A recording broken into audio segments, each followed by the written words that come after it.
खटालों से निकले गोबर की वजह कर म्यूनसिपलिटी के ड्रेनेज और नालों में जमा गोबर के मसाइल को हल करने के लिए 5 म्यूनसिपलिटी के चेयरमैन की आज खर्दा म्यूनसिपलिटी में रियासती वजीर शोभन देव चटर्जी की क़यादत में बायोगैस तैयार करने वाली कम्पनी ग्रीन फ्यूचर के साथ मीटिंग की गई, जिसमें तय पाया कि इस कंपनी के जरिए खटाल से निकले गोबर से गैस तैयार की जाए ताकि म्यूनसिपलिटी के नाले और बड़े बड़े ड्रेनेज को बर्बाद होने से बचाई जा सके।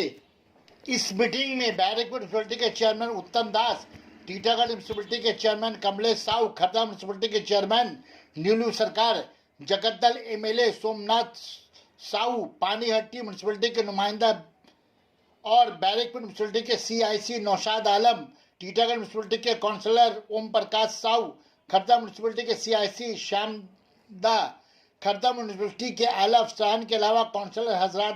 सना medical hall,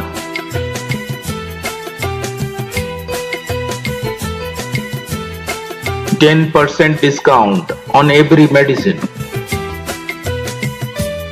Oxygen cylinder also available. পশ্চিমবঙ্গে হাইবা কম্প্যাক্টিং মেশিন এটা কিন্তু সব মিউনিসিপ্যালিটিকে দেওয়া হয়েছে, আপনারাও তো পেয়েছেন। আর ক্যালকাটা কর্পোরেশন 144টা ওয়ার্ডে আমরা কিন্তু সাকসেসফুলি এটা করেছি এবং কলকাতা শহরটা কিন্তু অনেক পরিষ্কার সুন্দর হয়েছে। তারপরে হয়ে গেল কি, কম্প্যাক্টার মেশিনটা কিন্তু ফিউচার না, আর ধাপার মাঠে গিয়ে ফেলে দেবো, তাহলে একটা সলিউশন। আমি সেই সময় করেছিলাম যে কম্প্যাক্টিং করে অত গার্বেজটাকে ছোট করে নিয়ে একটা জায়গায় নিয়ে যাওয়া হচ্ছে পয়েন্ট এ টু পয়েন্ট বি তে, কিন্তু ধাপার মাঠে ফেলাটা আর ল্যান্ড ফিলিংটা, তো এই গার্বেজটা নিলেন আপনারা, গার্বেজটা নিয়ে যদি এই মেশিনটাতে ফেলে দেওয়া যায়, সেই মেশিনটা 300 কেজি গার্বেজ যদি আপনি ঢেলে দেবেন, আপনার 3 কেজি ফ্লাই অ্যাশ তার থেকে বেরোবে, আর কোনো একটা পলিউশন নেই। মানে আপনাকে নিয়ে গিয়ে স্টেশন 1 টু স্টেশন বি, মানে ধাপার আরসিবি বলছে যেটা প্লাস্টিক কাপড় ওগুলো আলাদা করে দিচ্ছে, ওটাকে ডাউন করে ওরা বলছে যে ওটা ফিউচারে সিমেন্ট কোম্পানিরা নিয়ে ওটা সিমেন্টের ইয়েতে লাগাবে। বাট স্টিল নাও গ্রিনটেক যে কোম্পানিটা নিয়েছে ওরা এখন পর্যন্ত they not success in delivering that thing to cement company. যাই হোক, এখন আমাদের কাছেই ডাম্প হয়ে আছে, যদিও মাটিটা বেরিয়ে গেছে, মাটিটা বেরিয়ে ওরাই সেল করেছে ফর ফিলিং, ল্যান্ড ফিলিং। শুধু ল্যান্ড ফিল করে দেবো। আপনি যদি বলেন যে প্রত্যেকটি খাটালের ওখানে একটা ভ্যাট, আমরা মিউনিসিপালিটির তরফ থেকে না সেটা করে দিতে পারি, যে একটা কিছু একটা নির্দিষ্ট জায়গা মানে আমাদের ড্রেনে আসার আগে ওখানে একটা ভ্যাট করে ওর মধ্যে গোবরটাকে ওরা ইয়ে করে দেবে। এখন তার হিসেবে আপনাকে তাহলে পার ক্যাপাসিটি হিসেবে সার্চ করে পুরোটা নিয়ে যেতে হবে, তারপরের দিনের জন্য পুরো দিনের ক্যাপাসিটিটা বানাতে হবে। রেগুলার ওয়াইজ কালেক্ট না করে আমরা আজকে একটা গ্রিন ফিউচার বলে যে কোম্পানিকে দেখেছিলাম, এরা অল ইন্ডিয়া কোম্পানি, বিভিন্ন জায়গায় প্রজেক্ট করে, নানা ধরনের প্রজেক্ট করে। তো এদের সঙ্গে কথা হয়েছিল।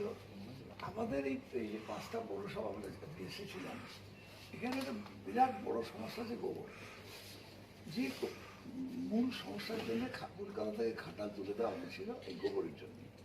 আর গোবরের একটা ক্যারেক্টার আছে, তারা ড্রেনে গিয়ে সমস্ত ময়লার সঙ্গে মিশে গিয়ে পাথরের মতো হয়ে যায়, ফলে সেগুলো কেটেও পার করা যায় না। আর এমনি করতে করতে কলকাতা আপনার বড় বড় ড্রেনের 2/3 আটকে গেছে, যার জন্য যে জল জমে যাওয়ার প্রবলেমটা। আমাদের এখানেও যখন খাটালগুলো তুলে দেওয়া হয়, এগুলো কিন্তু কলকাতাকে ঘিরে বিভিন্ন মিউনিসিপ্যালিটি এলাকাতেই তারা চলে যায়। আজকে আমাদের সমস্যা আরও গভীর। কলকাতায় বড় বড় ড্রেন আছে, পাইপ ড্রেন আছে, আমাদের তো তা নেই তার সম্ভবে। ফলে পৌরসভাগুলো একটা ভয়ঙ্কর সমস্যা। এটা আমাদের প্রত্যেকটা পৌরসভার সঙ্গে আলোচনা হয়। তখন আমি এদের সঙ্গে কথা বলার পর, এই কোম্পানির সঙ্গে কথা বলার পর, এরা বলে এদের কাছে প্ল্যান আছে। তো আজকে সেই জন্য ডেকেছিলাম এই গ্রিন ফিউচারকে। তা আজকে দীর্ঘ আলোচনা হলো, আপনারা ছিলেন, সমস্ত মিটিংটা রয়েছিলেন সেখানে। সেই আলোচনাতে একটা কথা ঠিক হয়েছে, যদি আমরা এই গোবরগুলোকে যেমন ধরুন জলে ধুয়ে ড্রেনে না পাঠিয়ে দিই, যদি একটা জায়গায় জমাতে পারি, এক একটা পৌরসভা এক এক জায়গায় রাখলো, রেখে সেগুলো নিয়ে পরবর্তীকালে কালেকশন করে ওরা এটাকে প্ল্যান্ট তৈরি করবে, এবং প্ল্যান্ট তৈরি করে ওদের যে প্রোডাক্ট তৈরি করার ব্যাপার সেটা ওরা করবে, 5-6টা প্রোডাক্ট তৈরি করবে। কিন্তু আমাদের রিলিফ যেটা হবে যে পরবর্তীকালে এই গোবরগুলো আর ড্রেনে যাবে না।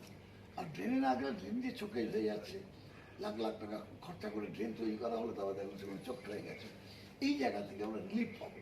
আর ওরাও পরবর্তীকালে ইনিশিয়াল স্টেজে হয়তো সমস্যা হবে, কিন্তু পরবর্তীকালে ওরাও কোম্পানিটা করতে পারলে ওদেরও লাভ হয়। এবং যেসব প্রোডাক্ট ওরা তৈরি করছে সেগুলো ভীষণ এসেন্সিয়াল ফর দ্য সোসাইটি, ভীষণ এসেন্সিয়াল। নানা রকম জিনিস তৈরি করবে ওরা, যেমন গ্যাস তৈরি, সিএনজি গ্যাস, যে গ্যাসেতে আগামী দিনে মানে গোটা নিশ্চয়ই চলবে আগামী দিনে, পলিউশন ফ্রি হয়ে যায় ন্যাচারালি। এই সমস্ত আরও অনেক কিছু তৈরি করবে যেগুলো মানুষের পক্ষে প্রয়োজনীয় জিনিস।